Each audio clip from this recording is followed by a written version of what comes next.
Hola, ¿qué tal? Bueno, en la clase de hoy la idea es empezar a ver algunos conceptos básicos que hacen a la epidemiología.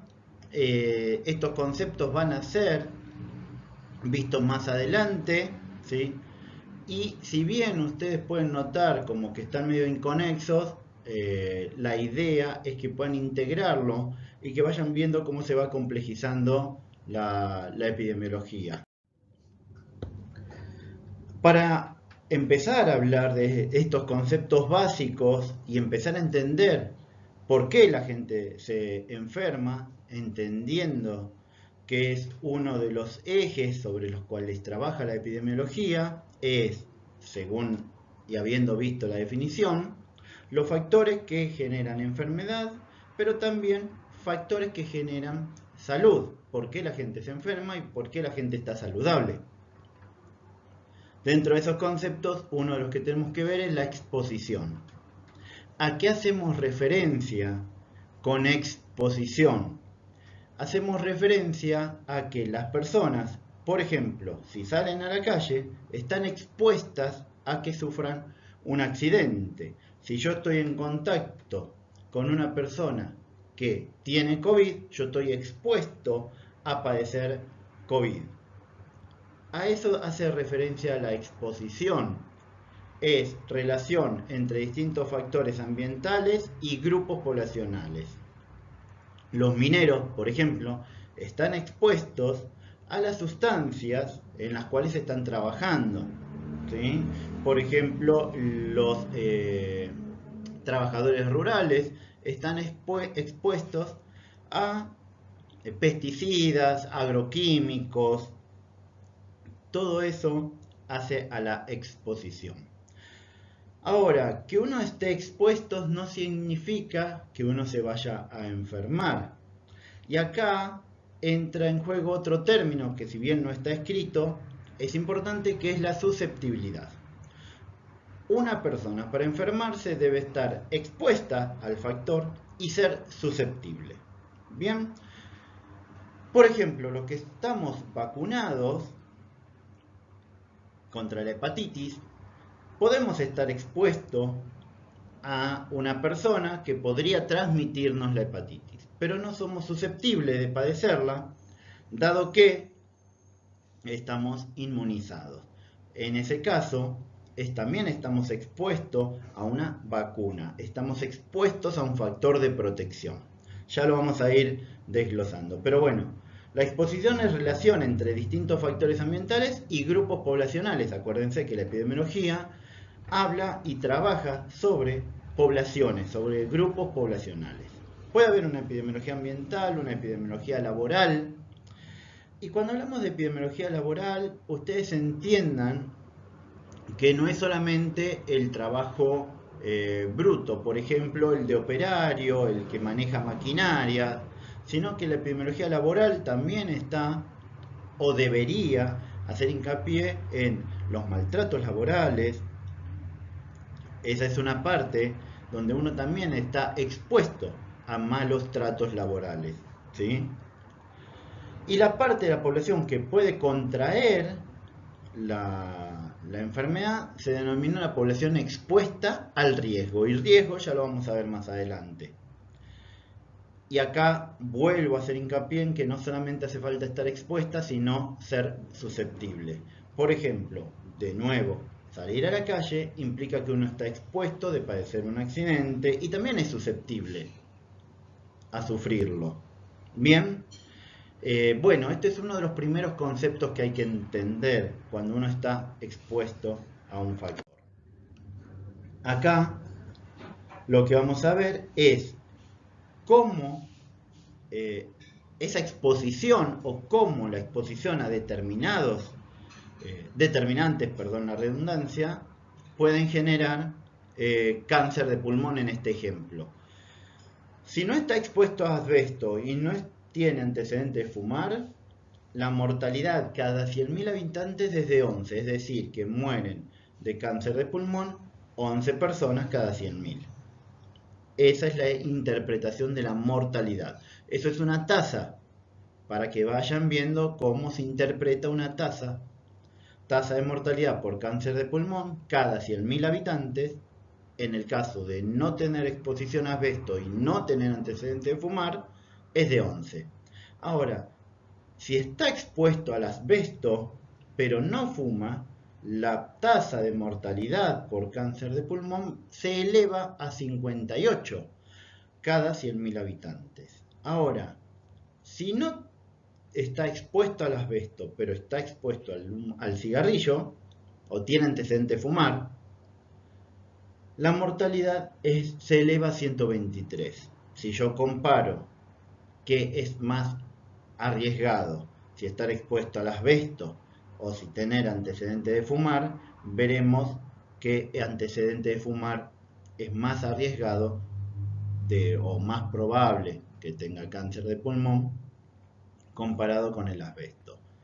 Y miren qué pasa si está expuesto al asbesto y tiene antecedente de fumar. Se eleva la mortalidad a 600 cada 100.000 habitantes. Así que fíjense ustedes cómo impacta los distintos factores a los cuales podemos estar expuestos. Exposición al asbesto, exposición de fumar y cuál es el resultado. Ahora, hay muchos factores que son a los cuales uno puede estar expuesto. En este caso hablamos de factores psicológicos, factores biológicos, factores accidentales y factores físicos. Es lo que le venía hablando.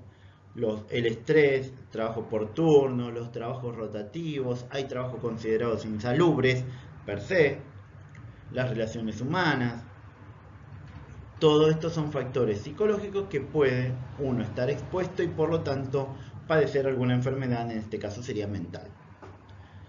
Los factores accidentales, situaciones peligrosas, velocidad, influencia de alcohol, droga, etc. Factores físicos, factores químicos. Todo eso son los factores externos que pueden afectar la salud de una persona. Pero a su vez hay características individuales que van a modificar el efecto de esos factores ambientales. Depende de, por ejemplo, ante cuestiones laborales, cómo uno se lo tome. Hay gente que se altera más o que subestima más algunos malos tratos. Depende cómo lo tome, la personalidad que tenga, va a ser el resultado. O sea, para que vean que esto no es bien lineal, no es que si tengo malos tratos laborales voy a terminar de una determinada manera. Depende cómo yo tome esta situación, va a desencadenarse o por ahí se va a desencadenar antes o se va a desencadenar después. La edad, la nutrición, el estado físico en general, sedentarismo, y hay una carga genética que nunca la podemos obviar, pero sabemos siempre que hay una cuestión ambiental que afecta mucho también cómo pueda resultar esa exposición. Ahora, dentro de lo que estudia la epidemiología, como dijimos, estudia la causa de las enfermedades y también la causa por la cual la persona o las poblaciones están saludables. ¿Y para qué? Para hacer prevención y control, para poder hacer un diagnóstico y para poder hacer tratamientos adecuados. Bueno, pero para eso tenemos que hablar de causalidad. ¿Cómo sabemos que un factor es o no causa de una determinada enfermedad? ¿Cómo se llegó a saber que el fumar causaba cáncer de pulmón? ¿Sí? Eso no es fácil de determinar. Son muchos estudios que hay que hacer. Por ejemplo, acá, si yo tuviera que decir qué va a pasar con esta persona habiendo empujado una ficha, pongámosle, sabemos que el resultado final va a ser que le va a terminar impactando. Y acá uno puede empezar a hablar. ¿Cuál fue la causa de que le caiga esta? ¿Fue esta la causa o esta causa inmediata? Hay muchas correlaciones que uno tendría que hacer para ver cuál es la causa primaria que puede producir una determinada enfermedad. Así que ahora vamos a hablar de ver cómo se puede determinar la causalidad. Para eso,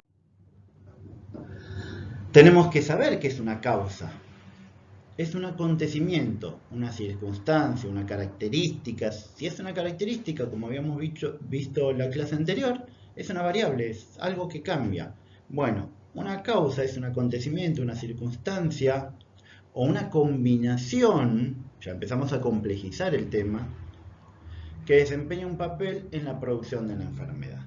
Esa es la definición teórica. Pero, ¿todas las causas son igualmente necesarias? Y acá es donde uno empieza a hacerse preguntas y a tratar de ver qué es lo que sucede. Y es así que llegamos a tener causas suficientes y causas necesarias. Por ejemplo, para yo padecer COVID es necesario que tenga el virus. Si no tengo el virus, no hay forma de que tenga COVID. Bien, ahora, ¿es suficiente con que esté el virus? Hay gente que la pasa asintomática. Entonces, si la pasa asintomática, no se hace estudios y no le pasa nada. Entonces, una causa puede ser necesaria y no suficiente, y otra causa puede ser suficiente y no necesaria. Es suficiente cuando su presencia produce y inicia la enfermedad. Por ejemplo, una cuestión genética que causa el síndrome de Down. Basta con que esté alterado esa cuestión genética para que se desarrolle el síndrome de Down. Esa causa es suficiente. ¿Sí? La hemofilia también, coagulopatías congénitas. Bueno, hay muchas causas. Generalmente hay una combinación de varias causas. Y fíjense que incluye al menos una causa necesaria. O sea, el síndrome de Down se da si hay una alteración génica. Si no está la alteración génica, no va a producirse. Entonces hay un solapamiento a veces entre lo que es una causa necesaria y una causa suficiente. A veces una misma se comporta como causa necesaria y causa suficiente. No suele pasar así en la mayoría de los temas. De hecho, vimos primero cuáles son los factores ambientales y cómo responde la persona ante esos factores ambientales. Por ejemplo, para tener hepatitis es causa necesaria que esté el virus. Pero no es suficiente porque si yo estoy vacunado contra hepatitis no la voy a sufrir. Entonces, voy a necesitar tener ciertos prerequisitos por ahí para poder padecer esa enfermedad. ¿Sí? Miren acá, una causa necesaria y suficiente. Siempre que está presente se va a producir la enfermedad. Generalmente en las enfermedades infecciosas pasa, pero hay que tener estas salvedades en las cuales si hay vacunación uno puede estar expuesto al factor pero no desarrollar el evento. Pero sepan que una causa necesaria y suficiente, siempre que está presente el factor, se produce el evento. Si el factor no está, el evento no se produce. ¿Cuándo es una causa necesaria pero no es suficiente? En este caso, cada factor debe estar presente para que entre los tres desarrollen el evento. Tenemos otros más. Causa suficiente pero que no es necesaria. Cada factor produce el evento sin la presencia del otro. En la diapositiva anterior, ustedes tenían que sumar el factor A más el B más el C. Acá cualquiera de los tres puede desencadenar el evento. Miren, la exposición a benceno produce leucemia. Las radiaciones también producen leucemia. No necesita estar una y la otra. Causa ni suficiente ni necesaria. Ningún factor por sí solo es suficiente ni necesario.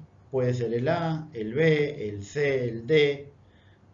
Esto generalmente se da en las enfermedades crónicas, como hipertensión más obesidad, produce una enfermedad cardiovascular. El sedentarismo y el tabaquismo también pueden producir lo mismo. Tienen muchas combinaciones. Lo importante acá es que sepan que es necesario definirlas para poder trabajarlas y que una cosa no quita la otra. Pero bueno, traten de saber cuáles son, me refiero a qué es una causa necesaria, qué es una causa suficiente y cómo se pueden combinar. Pero ¿por qué necesitamos saber si es causa necesaria o suficiente? Porque nosotros vemos una enfermedad, tratamos de estudiar cuáles son la exposición o las causas que generaron eso, y no es necesario descubrir todas. Por ahí necesitamos saber alguna y con intervenir en esa ya vamos a lograr por lo menos reducir la posibilidad de la enfermedad. ¿Sí? El hábito de fumar, dice acá, no es suficiente para producir la enfermedad. Están asociados, pero no es suficiente. Algunas personas fuman 50 años y no les pasa nada, ¿sí? Hay que ver si fuman 50 años pero un cigarrillo por día, que no es lo mismo que fumar 2 años 50 cigarrillos por día. Hay que ver cómo impacta también, depende la genética, ¿sí? Pero basta con identificar alguno para decir si yo saco ese estímulo, tal vez ya logro bajar la incidencia de la enfermedad.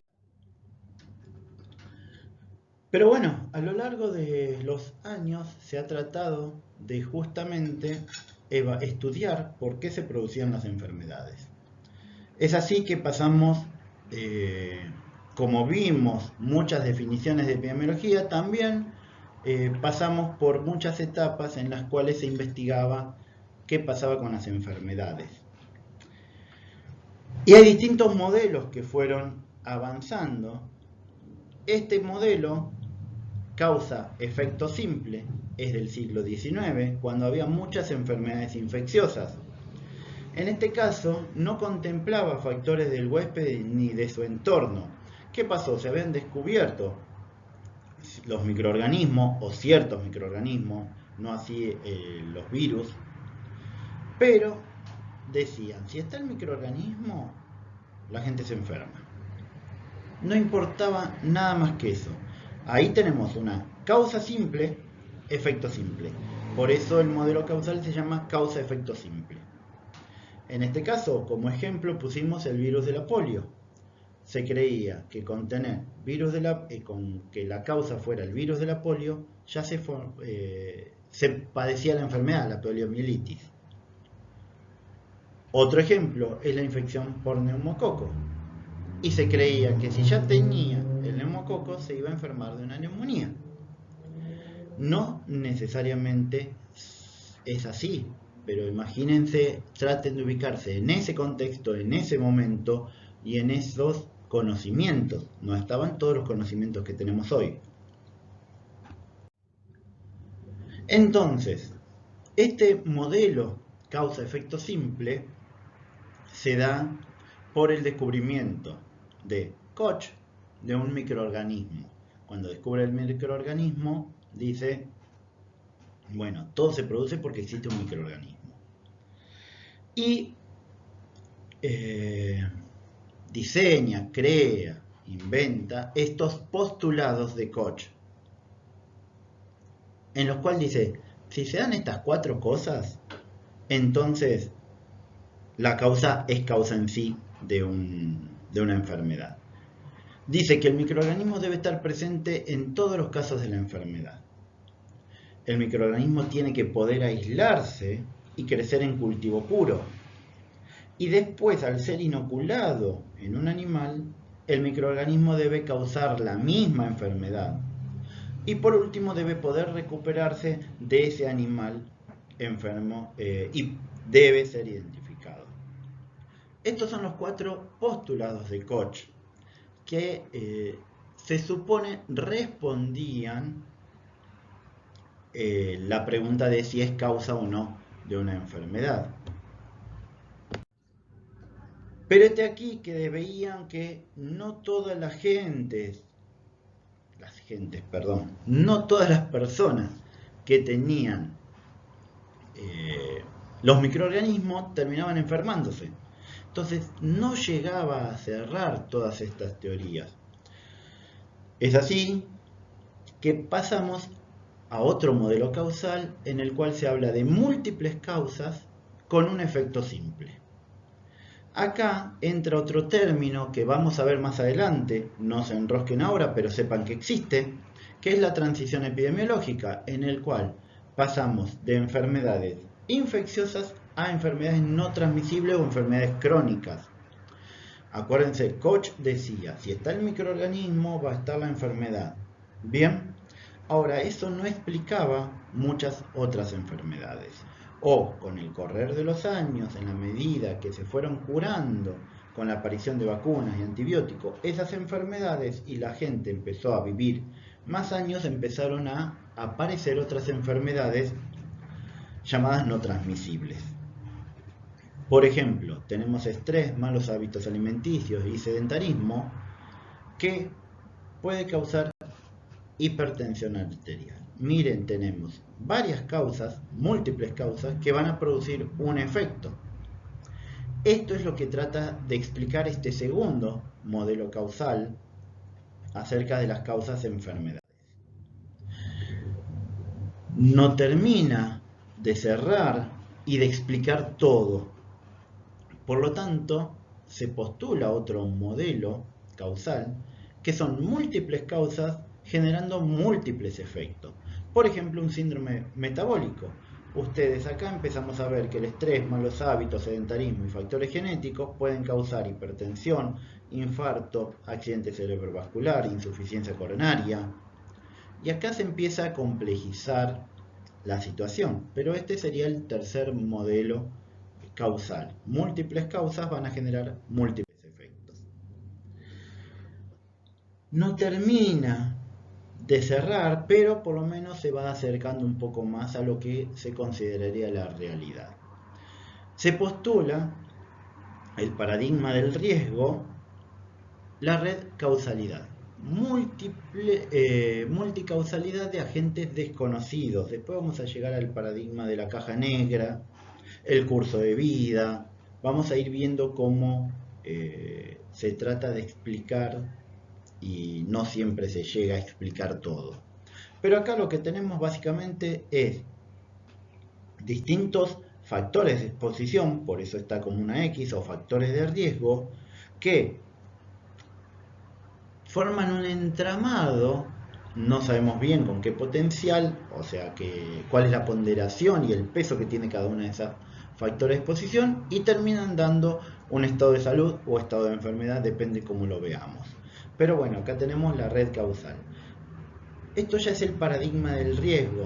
Como modelos causales teníamos tres principalmente. El modelo causal, causa-efecto simple, múltiples causas, efecto simple, o múltiples causas, múltiples efectos. Esos son los tres grandes modelos que aparecieron en la historia.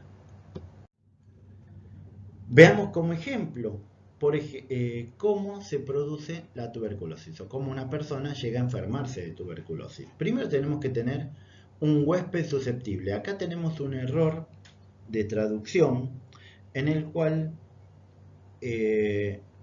no se debería hablar de huésped, sino de hospedador. Porque huésped es la persona que se aloja en un lugar. En este caso el hospedador es el que va a alojar. Y susceptible, acuérdense que hablamos de que no es lo mismo estar expuesto que ser susceptible.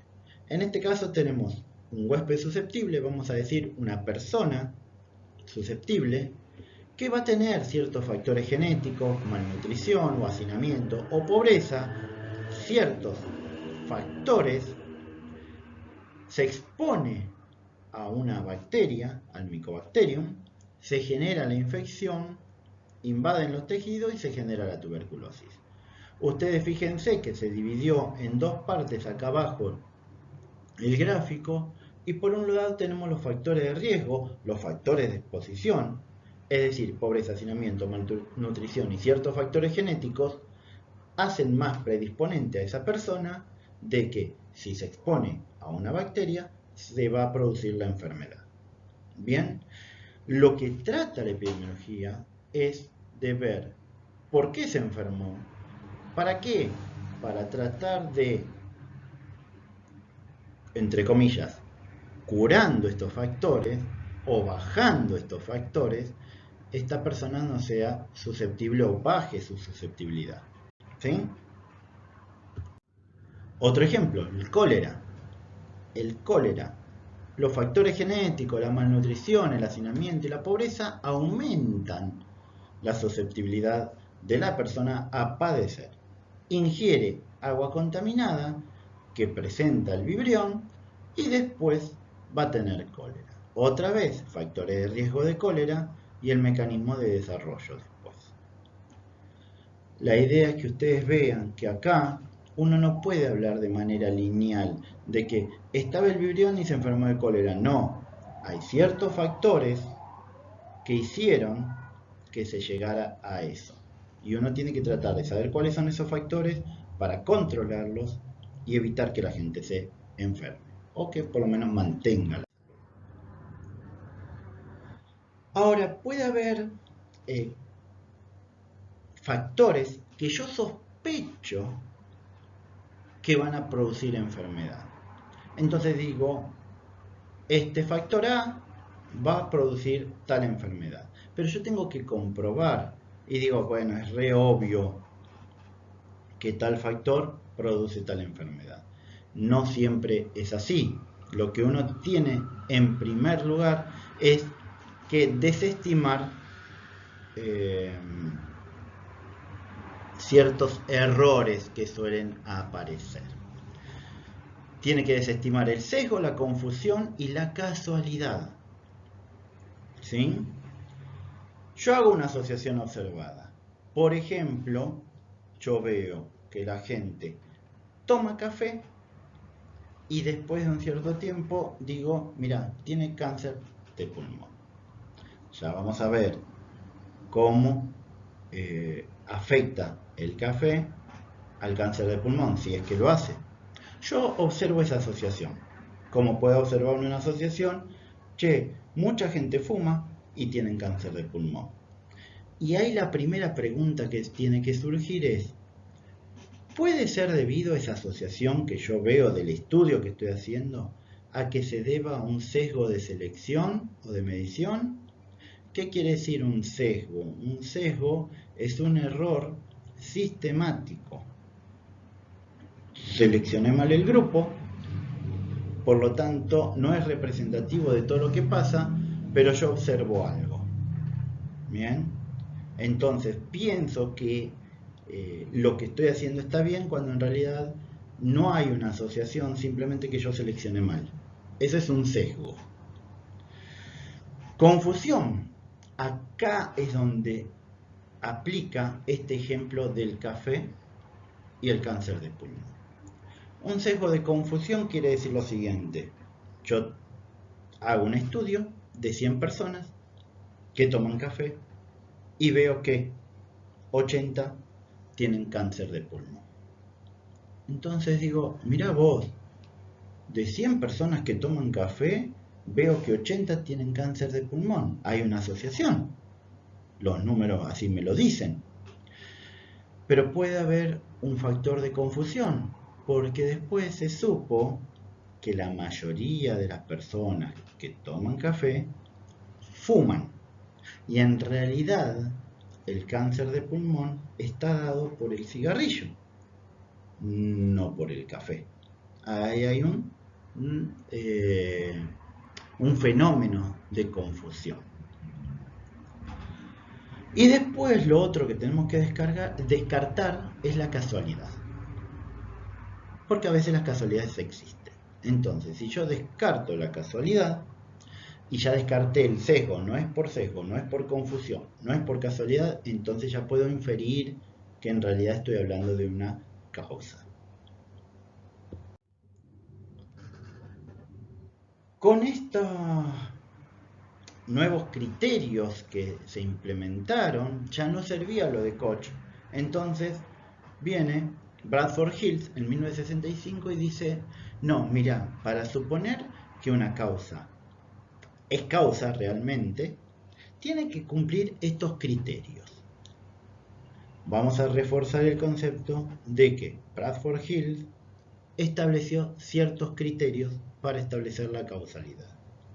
Y si uno lo está repitiendo y les vuelvo a decir que es importante saber los criterios de causalidad, sepan que puede aparecer como una pregunta de examen, ¿sí? Y es muy necesario que ustedes sepan cuáles son los criterios de causalidad. Bradford Hill establece que un criterio es la temporalidad. La causa debe preceder al efecto. ¿Bien? Lisa y llanamente eso. Después vemos si se puede determinar o no, pero él dice, siempre la causa tiene que estar antes que el efecto, para poder asumir un criterio de causalidad. Verosimilitud.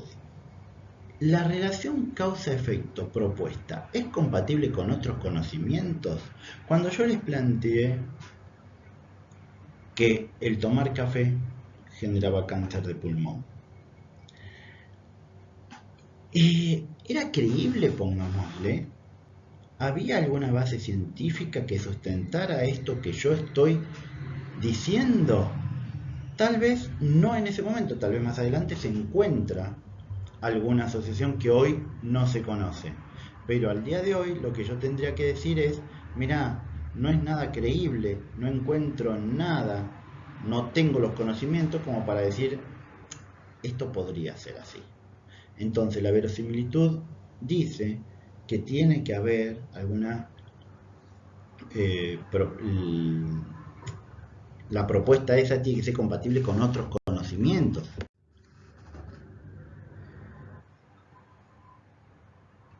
Coherencia. Temporalidad ya lo dije, acá se repitió. Coherencia. ¿Se obtuvieron resultados similares en otros estudios? O sea, con verlo una sola vez no me alcanza. Tengo que haber hecho otros estudios o tengo que por lo menos buscar bibliografía de otros lugares que también obtengan resultados similares a los que yo obtuve. Intensidad. ¿Cuál es la intensidad de la asociación entre la causa y el efecto? Y acá lo vamos a ver más adelante con lo que se llama riesgo relativo y odds ratio. Pero sepan que un factor es la intensidad, un factor no, un criterio es la intensidad. Relación dosis-respuesta. Se supone, o dice Bradford Hill, que a mayor causa debería haber mayor efecto. No siempre es así, o por lo menos no aplica para todo, pero sí en algunas. Por ejemplo, acá tenemos un gráfico, una tabla, perdón, donde dice el nivel medio de ruido durante una jornada laboral en decibelios. Entonces dice, si el nivel medio de ruido durante una jornada laboral era de 85 y el periodo de exposición es de 5 años, 10 años o 40 años, se ve acá cuánto pierde la audición, por ejemplo. Entonces, lógicamente, a mayor decibelios en una jornada laboral y mayor tiempo de exposición, uno va a perder más la audición. Reversibilidad. La eliminación de la causa se traduce en una reducción de la enfermedad, es decir, que si yo saco la causa debería bajar la enfermedad. No aplica tampoco para todo. Por ejemplo, el que fuma puede dejar de fumar y tal vez no tenga ningún daño al pulmón. Pero aquella persona que ya tiene cáncer de pulmón, por más que deje de fumar, el cáncer de pulmón ya va a estar establecido. Por lo tanto, no aplicaría que la eliminación de la causa se traduce en una reducción de la enfermedad. Sepan que esto fue postulado en 1965. Hoy se saben más cosas en las cuales no estaría aplicando todos los criterios de causalidad. Pero la mayoría sí. Y este va a ser un tema que lo vamos a ver no tan en profundidad, pero que sepan que para yo poder establecer que una causa es causa o un factor es causa de una determinada enfermedad, debo tener un diseño de cómo hacer mi estudio. Y según el estudio que haga, la capacidad para demostrar esa relación o esa asociación va a ser grande, mediana o escasa. Entonces tengo distintos tipos de estudio: ensayos controlados, estudio de cortes, de casos y controles, transversales, ecológicos. Todo esto va a depender de mis recursos. Según los recursos con los que cuente, voy a poder determinar un estudio u otro estudio, y mi resultado va a poder demostrar con mayor o menor exactitud si un factor es causa o no de una determinada enfermedad. ¿Sí? Bueno, acá lo que estamos mostrando es para que ustedes vean la exposición y dosis, por ejemplo, en el cual tenemos inicio de exposición al cadmio, pero no se ve reflejado hasta un determinado momento. Es complicado. La idea de esto es que ustedes se den cuenta que no siempre una exposición va a producir el evento en el momento. A veces lleva mucho tiempo. Por ejemplo, los agroquímicos, que uno no podría de la noche a la mañana decir, bueno, salvo que sea muy agudo, muy explosiva esa exposición.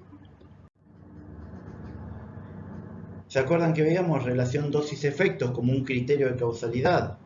¿Sí? Acá tenemos la carboxihemoglobina en sangre. ¿Qué grado de efecto tiene? Entonces, mientras más porcentaje de carboxihemoglobina tengo, mayor grado de efecto tendré. Se supone, y la otra pregunta sería, entonces si retiro la carboxihemoglobina, ¿voy a dejar de sentir estos síntomas y estos efectos? Debería ser posible de hacerlo de esa manera. Acá relación dosis-respuesta va a depender de la sensibilidad.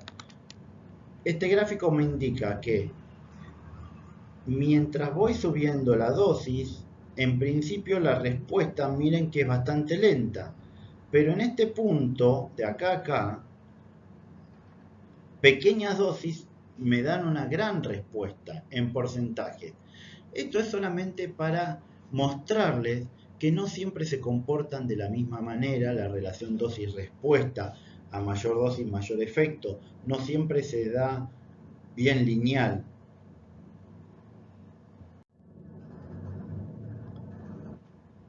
Y vamos a tratar de ir viendo un tema que es el riesgo. Estuvimos hablando de los factores de exposición que van a producir un riesgo para padecer alguna enfermedad o algún accidente. ¿Bien? Pero hay que definir entonces qué es el riesgo. Y el riesgo es la probabilidad de que algo que pueda ocurrir ocurra. Puede ser positivo o negativo, benefactor o no. Generalmente uno habla de riesgo para cosas malas, ¿sí? Es la probabilidad de ocurrencia de una enfermedad, de un agravio, de una muerte o condición relacionada a la salud, que puede ser cura, recuperación o mejora, en una población y en un tiempo determinado. Acuérdense que siempre hablamos de que ocurre en una población y en un tiempo determinado. Y es una probabilidad.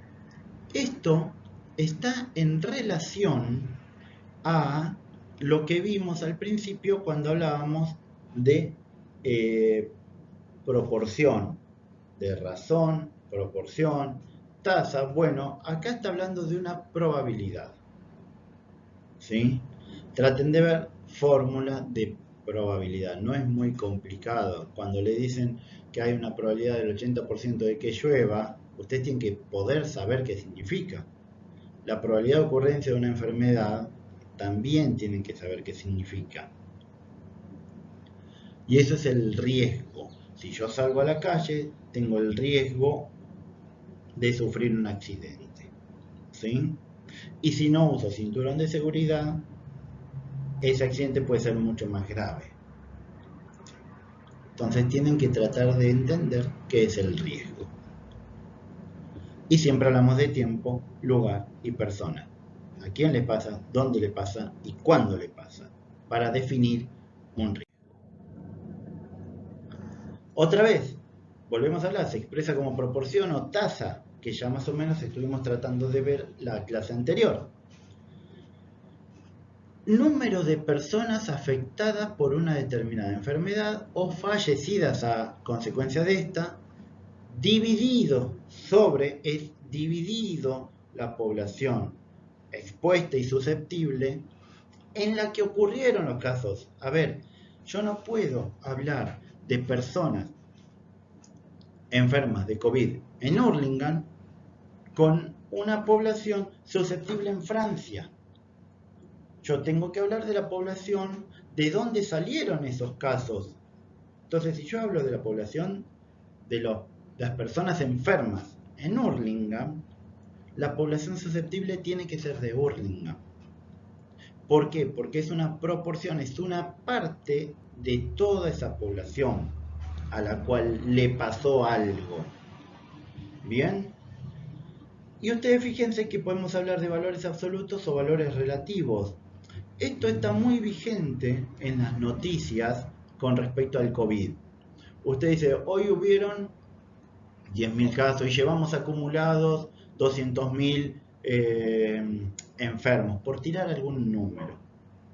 Entonces, si yo digo 200.000 enfermos, estoy dando un valor absoluto, no estoy comparándolo con nada. Digo, hubo 200.000 enfermos, o llevamos acumulado 200.000 enfermos. La pregunta es, ¿esto es mucho, es poco? Va a depender de la población de la que estemos hablando, del lugar donde estemos hablando, de cuándo ocurrieron. Y para poder comparar, lo que nosotros necesitamos es, entre comillas, transformarlos en valores relativos. Porque yo puedo decir, en Hurlingham murieron 200 personas y en Morón murieron 50 personas.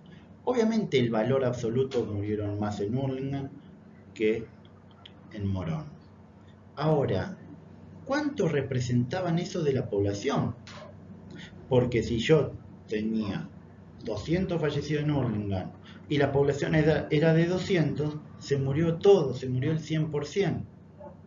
Y si en Morón murieron 50 personas, pero mi población es de 100, se murió el 50%, o sea, se murió la mitad. Ahí estoy hablando de valores relativos, lo estoy haciendo bien grosero para que se entienda fácil cuando hablamos de valores absolutos o valores relativos. Los valores absolutos y el número absoluto es muy útil cuando uno tiene que diagramar cuántas camas, por ejemplo, de terapia voy a necesitar, cuántos respiradores voy a necesitar. Si yo no sé mi número absoluto, no voy a saber qué cantidad abastecer, por decirlo de alguna manera. Todos los insumos van en relación a ese número absoluto, pero también al relativo, porque yo tengo que ver, por ejemplo, cuántas de esas personas son mayores de 80, que son las que más riesgo tienen. Y vuelvo a hablar del concepto de riesgo, ¿sí? Vinculado a la edad. La edad es un factor de riesgo para una determinada enfermedad. Las comorbilidades, por ejemplo, véanlo con COVID. Con COVID tenemos mayor riesgo en personas mayores, en personas con comorbilidades. En COVID vemos valores absolutos cuando dicen qué cantidad de enfermos llevamos, qué cantidad de muertos. Y también vemos valores relativos cuando te dicen, mira, cada 100.000 personas se me enferman 2. Bien. Entonces, cada vez que hablamos de riesgo, tienen que saber que lo expresamos como proporción o como una tasa, y la proporción es una parte de un total. Si voy a poner las personas enfermas en Hurlingham, la población susceptible tiene que ser de Hurlingham también. ¿Sí? Por ahí me estoy yendo un poco de tema, pero es para que vayan ustedes tratando de integrar los conceptos que van viendo. Hablamos de exposición y hablamos de riesgo y hablamos de causalidad. Tratamos de estudiar ciertos factores para ver si están asociados a producir una determinada enfermedad. Y descubrimos que sí. Entonces a esos le vamos a llamar factores de riesgo. Factores de riesgo son elementos cuya presencia aumenta la probabilidad de enfermar o morir. Bien, la edad puede ser un elemento cuya presencia, es decir, si tiene más de 70 años, aumenta el riesgo de morir o aumenta la probabilidad. Miren que estoy hablando de probabilidad o riesgo, de manera indistinta. Así que la edad, como habíamos visto, es una variable porque cambia en una persona a lo largo del tiempo o en distintas personas en un mismo momento. Así que la presencia de algún factor que aumente, eso se llama factor de riesgo. Pueden ser exógenos, es decir, que vienen del ambiente, o endógenos, como ser la inmunidad. Ahora, acá se habla de marcador de riesgo. Este es un término más técnico por ahí, que son atributos inevitables, sin posibilidad de control. A ver, la edad. Yo no puedo cambiar la edad.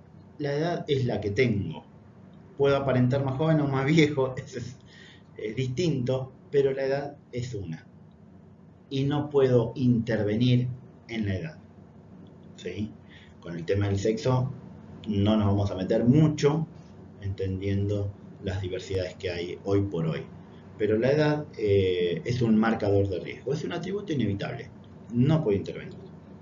Pero hay otros que son factores de riesgo, por ejemplo, si yo estoy expuesto a los decibeles que estábamos hablando, ahí sí se puede intervenir, se puede bajar, se puede usar tapones para los oídos.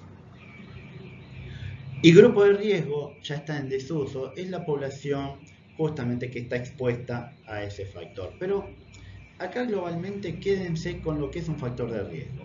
Es un elemento cuya presencia aumenta la probabilidad de enfermar o de morir.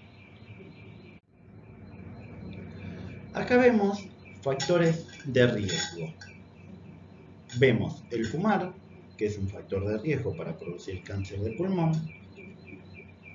Comer, ¿sí?, con comidas mal procesadas, por ejemplo, o sin pasteurización. Motos, no andar con casco, es un factor de riesgo. Y miren el otro, haciendo de mesita, trabajando ahí con una sierra sería, es otro factor de riesgo. Pero así como tenemos factores de riesgo, tenemos factores de protección. El cinturón de seguridad es un factor de protección. No va a evitar el accidente, pero va a evitar que ese accidente sea más grave, por ejemplo. La vida saludable.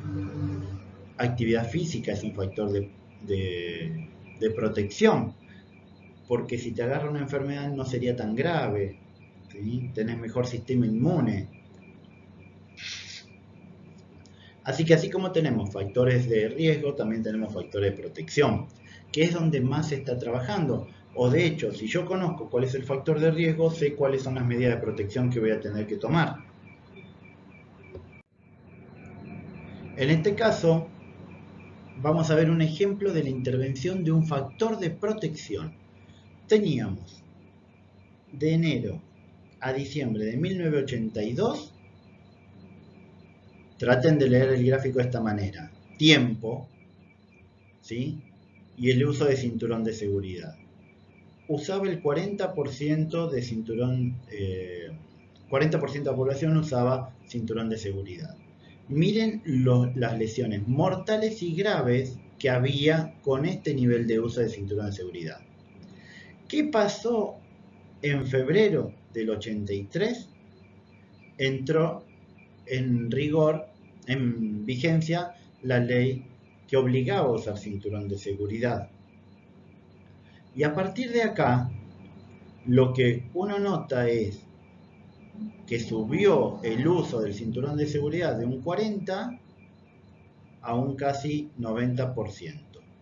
Y los accidentes de lesiones mortales y graves bajaron de casi un 80 a un 40 y están volviendo a subir a un 60 a esta altura. Y este es el número de lesiones. Lo que notamos es que, para hacerlo simple, de un año al siguiente, el aumento de uso del cinturón disminuyó las lesiones mortales y graves. No redujo el número de accidentes, que son dos cosas distintas. Simplemente hizo que esos accidentes que había no fueran tan graves.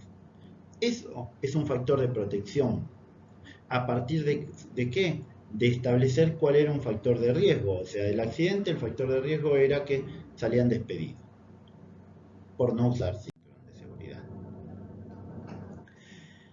Y vamos a ir adelantando un poco para las próximas clases. Por ejemplo, cuando hablábamos de factores de riesgo, dijimos que son ciertos elementos que están presentes. Y hablamos de la edad, que era un factor de riesgo, pero a su vez la edad puede cambiar en un individuo a lo largo del tiempo o en distintos individuos en un mismo momento, cosa que expliqué, si no me equivoco, en la clase pasada. Y a eso se le llama variable. O sea, una variable es algo que cambia, pero académicamente hablando, una variable es cualquier cualidad o característica de un individuo, cosa, grupo o situación que adopta valores diferentes en un mismo individuo, en diferentes momentos o entre individuos. Eso es una variable, algo que varía, cualquier característica, ¿sí? El tiempo es una variable, el lugar es una variable y las personas. ¿Y cómo se clasifican? Cualitativas, que pueden ser ordinales, por ejemplo el nivel socioeconómico, el nivel educativo. Le doy un orden a esas características, a esos atributos. Generalmente son mutuamente excluyentes. ¿Qué quiere decir? Que si yo clasifico a una persona como rica, obviamente no la estoy clasificando como pobre. Si yo digo que tiene estudios universitarios, secundarios o primarios, le voy dando un orden. Y nominal, que pueden ser dicotómicas, por ejemplo, sano, enfermo, vivo, muerto, masculino, femenino, expuesto y no expuesto. Politómica es que acepta muchas respuestas, llamémosle así. Por ejemplo, el estado civil, la condición de actividad, el grupo sanguíneo, puede ser A, B, A o B. Y las cuantitativas básicamente son números. Y esos números pueden ser enteros, que se llaman discretas, como cantidad de hijos, días de internación, cantidad de enfermeros, cantidad de médicos, cantidad de camas, cantidad de respiradores, para tratar de salir un poco y empezar a hablar de las cuestiones de salud que hace a la epidemiología. Entonces, esas características variables, cuantitativas discretas, podríamos verlas por ahí. Y las continuas, el peso, la edad, nivel de glucosa. Ahora, pero que yo tenga la raíz de la variable como cuantitativa o cualitativa, no implica que yo no pueda trabajarla de otra manera. Trabajarla me refiero a que yo en un estudio de investigación tal vez no me sirve identificar cada uno de los individuos, por ejemplo, por la edad. ¿Sí? Si yo busco en una población, yo voy a decir, no, ¿cuántos chicos de 1 año, de 2 años, de 3 años, de 4 años? Y se me hace engorroso y tal vez no tenga sentido para el estudio que yo quiero hacer. ¿Sí? Entonces puedo transformarlo, puedo modificar cómo las voy a presentar a esas variables y no van a ser cuantitativas y puedo pasarlas a que sean cualitativas. La idea de esto es mostrarle un ejemplo de cómo se puede trabajar. Por ejemplo, trabajar es definir operacionalmente. Voy a considerar la presencia de tabaquismo cuando el individuo refiere a fumar. Entonces, ¿fuma o no fuma? Eso es una variable cualitativa dicotómica. Fuma, no acepto otra respuesta.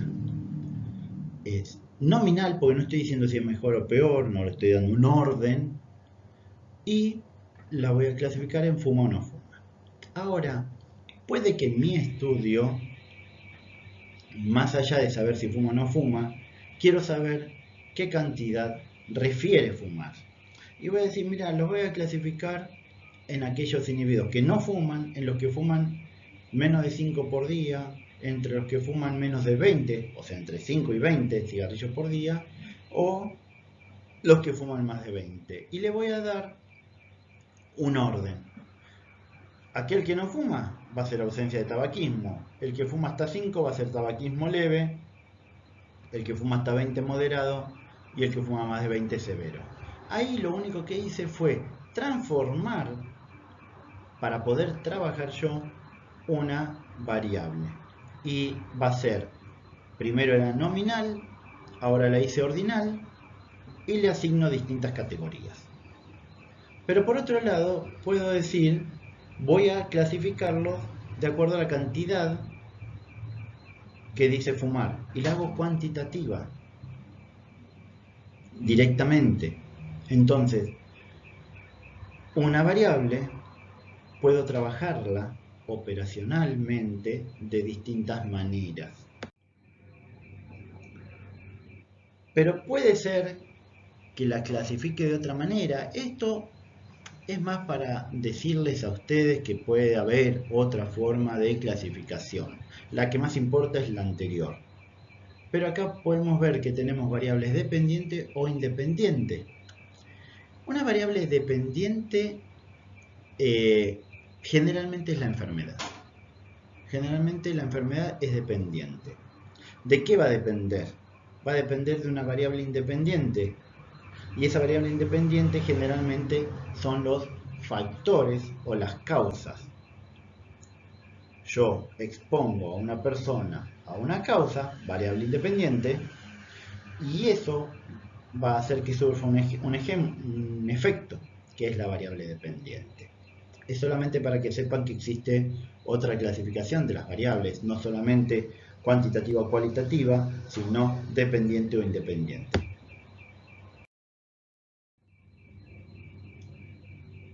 Para ir adelantándonos, yo sé que puede ser mucho en un principio, que son muchos términos, pero lo vamos a ir viendo de a poco. Pero la idea es que puedan ir integrándolos. En epidemiología vimos que hay que medir. Yo cuando digo un valor absoluto, un valor relativo, cuando digo qué probabilidad tenemos, estoy sacando cuentas, ¿sí? Entonces estoy tratando de medir.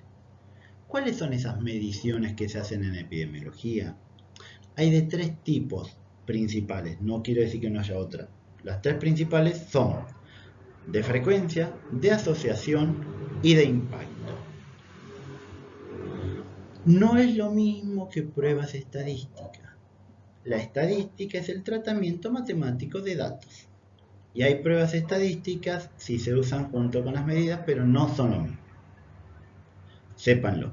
Pero entonces, en epidemiología tenemos 3 tipos de medidas. Medidas de frecuencia, los valores absolutos y los valores relativos son de frecuencia. De asociación, las medidas de asociación me van a permitir justamente, ¿están asociados esta causa que yo veo con esta enfermedad?